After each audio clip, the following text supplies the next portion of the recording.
जागवत राहायचं, या सत्याकडे प्रपंचातून जायचंच आहे. त्याला नकारायचं नाही. पण हा नासका जो प्रपंच आहे तो परमार्थाच्या आधाराने फिका करत करत मनुष्य जीवनात जी भौतिक कर्तव्य असतात त्याचा योग्य निर्वाह करून परमार्थ प्राप्ती कशी करायची, मनुष्याने असंच जगलं पाहिजे. आत्मनो मोक्षार्थम जगद्हितायच, हे जीवन मनुष्याचं जीवन आहे. ते सतत सगळ्या खाचकळव्यातून वाट कशी निघेल, सगळ्या मोह आकर्षणातून बचाव कसा होईल, या ध्येयाच्या दिशेने सतत जाऊ तर अविद्यया मृत्युम तीर्त्वा विद्यया मृतमश्नुते, याप्रमाणे भौतिक सुख आणि पारलौकिक सुख दोन्हीमध्ये दिग्विजय प्राप्त होईल. असं श्रेयस्कर जीवन कसं जगायचं हे समाजामध्ये समाजाच्या चालीने चालत, समाजाच्या बोलीने बोलत समजवायचं. ह्याच्याकरता किती पद्धती उत्पन्न केल्या. आज आपण ज्यांना भटके आणि विमुक्त म्हणतो, डिनोटिफाईड, ज्यांना इंग्रजांनी अपराधी म्हटलं, स्वातंत्र्यानंतर त्यातल्या काही लोकांचा अपराधी शिक्का निदान कागदावर तरी काढून घेतला म्हणून ते विमुक्त आणि ते भटके आहेत. हे का भटके झाले? ह्यांना परिस्थितीने भटकं नाही केलं. समाजामधला एक एक गुण या परमार्थाच्या आधाराने वाढवायचा म्हणून त्या एक एक कलेचं व्रत घेऊन समाजाला ते शिकवण्याकरता कुठे घर न बांधता, कुठे एका ठिकाणी न राहता ती कुटुंब संचार करत राहिली. देशाच्या पारतंत्र्यामध्ये सतत स्वातंत्र्याचा जागर करत लढत राहिली. असे ते आपले लोक आहेत. ही अशी किती किती करोडो लोक असतील एवढ्या मोठ्या देशामध्ये, हिमालयापासून कन्याकुमारीपर्यंत, पूर्वेपासून पश्चिमेपर्यंत सगळीकडे यांचा संचार होत राहिला. कीर्तन संस्था ही त्यातली एक पद्धत आहे. हे समाज संवादाचं माध्यम आहे. आणि हा जो समाज संवाद असतो तो आज जो समाज चालतो तो शब्दांनी चालतो. शब्दाच्या मागे काय आहे ते पाहू नये.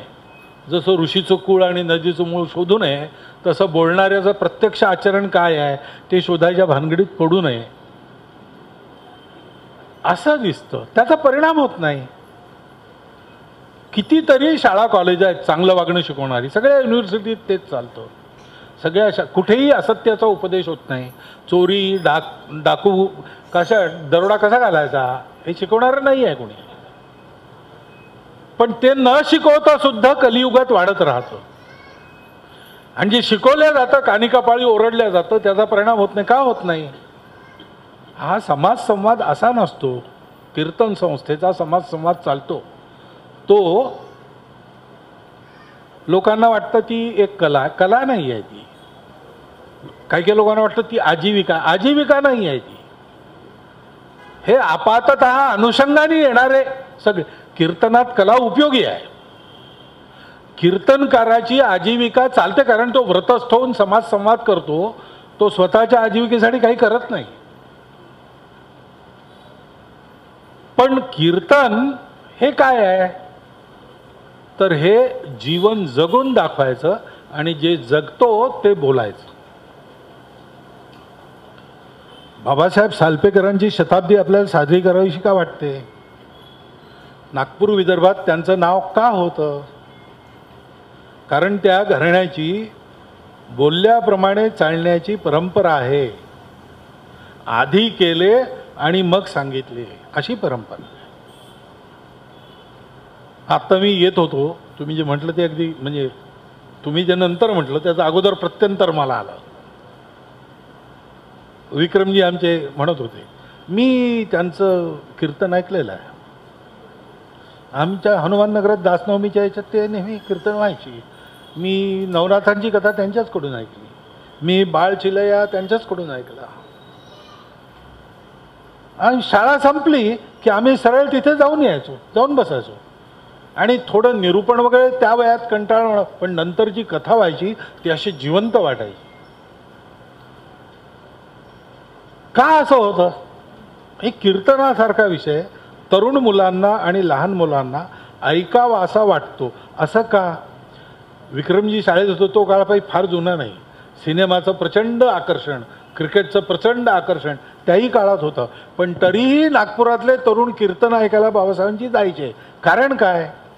कला एक फॅक्टर आहे, कला एक भाग आहे यातला. पण मुख्य गोष्ट आहे की जे शब्द आहे त्या शब्दामागे आचरणाची तपस्या आहे. वैदर्भीय हरिकीर्तन संस्थेनी मी जरी दुरून पाहत असलो तरी मला माहिती आहे कीर्तनातली ही जिवंत परंपरा जपली आहे. म्हणजे आधुनिक काळात कीर्तनाची संस्था काढायची आणि चालवायची हेच मुळात चांगल्या माणसांना धाडसाचं वाटेल, वाईट माणसांना वेडेपणा वाटेल. परंतु सतत 39 वर्ष ते चालू आहे आणि ते या चाकोरीत चालू आहे. याचंही कारण पुन्हा त्या जीवन परंपरेची प्रेरणा आहे. कीर्तन कसं असावं? कीर्तन असं असावं. पण कीर्तन असं का होतं? कारण कीर्तनकार असा असतो. त्याच्यामुळे त्यांच्या स्मृतिप्रित्यर्थ जी आता कीर्तनं होतील, खरं म्हणजे एखाद्या कीर्तनानं मी राहायला मिळालं असतं तर जास्त माझं हे बोलणं आता जो संवाद मी करतो याच्यानंतर तो म्हणजे शब्द आहेत, त्याच्या पाठीमागे मी स्वतः ऐकणारे कीर्तन असं नाही आहे. काही नाही, दुसरी अगोदरपासून ठरलेली कामं आहेत. पण ती कीर्तनं ऐकली पाहिजेत आणि ऐकताना हे लक्षात ठेवलं पाहिजे की तो कीर्तनकार फक्त बोलत नाही. नारद मुनींपासून आजपर्यंतची जी परंपरा आहे त्याची पुण्याई त्या शब्दांच्या पाठीमागे आहे.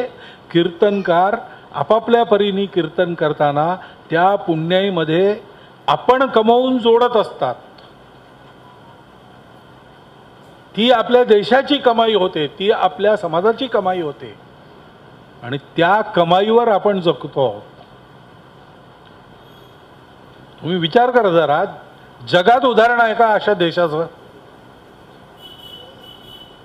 ज्यावर आणि 800 वर्ष परकीयांनी राज्य केलं आणि सर्व प्रकारांनी हा देश संपवायचा प्रयत्न केला.